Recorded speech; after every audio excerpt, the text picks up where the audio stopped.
At its peak, the Roman Empire was unstoppable, stretching from the deserts of Egypt to the rainy hills of England, from Spain to the rivers of Mesopotamia. It ruled over 70 million people, built mighty roads and cities, crushed all enemies, and shaped the world for centuries to come. Rome looked eternal, but nothing lasts forever. How did this mighty empire collapse? It wasn't one battle. It was a slow unraveling, centuries in the making. And to understand how it all ended, we have to understand how it began. Rome started as a republic, a system meant to avoid kings. But power-hungry elites turned on each other, and one man seized the moment.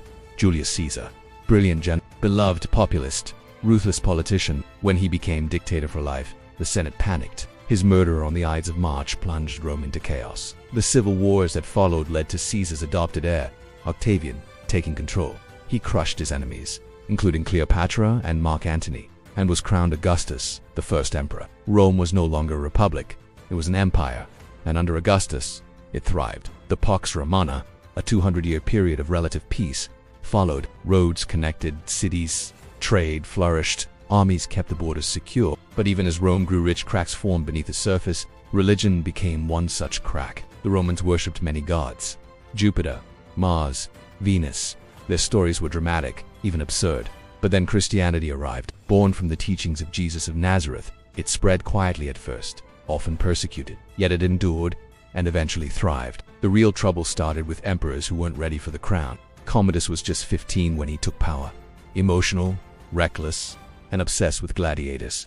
He even fought in the arena himself. Rome descended into chaos, and after his assassination, the empire entered the infamous year of the Five Emperors. Civil war followed. Provincias started to split away. Why stay loyal to a Rome that couldn't lead itself? But then came the saviors Aurelian, Diocletian, and Constantine. Aurelian fought off the invading barbarian tribes and reclaimed lost territory. Diocletian restructured the government, dividing it into east and west. Constantine went a step further. He made Christianity legal, reformed the army, and founded a new capital, Constantinople. For a while, it worked. Rome had a second wind, but deep down, the problems hadn't vanished. Corruption ran rampant.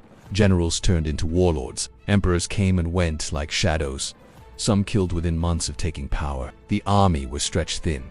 The treasury was emptying, and beyond Rome's borders, the storm was gathering. The Huns, fierce nomadic warriors, pushed waves of Gothic tribes into Roman lands. Desperate and homeless, the Goths asked for shelter. Rome let them in, then exploited them. Instead of allies, Rome made enemies, and the enemies rose. In 378 at the Battle of Adrianople, the unthinkable happened.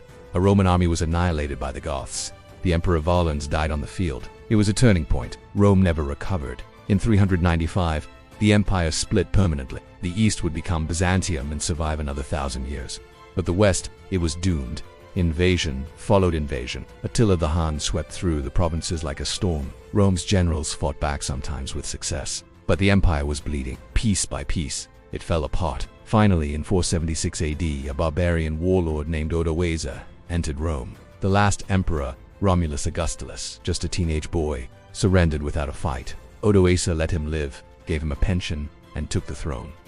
The Roman Empire in the West was dead. But the story didn't end there. The Eastern Empire endured. The church rose to power. Roman law, architecture, language, and ideas lived on. Even today, in your language, your calendar, your politics, Rome still echoes. Empires rise, empires fall, but their legacy never truly dies.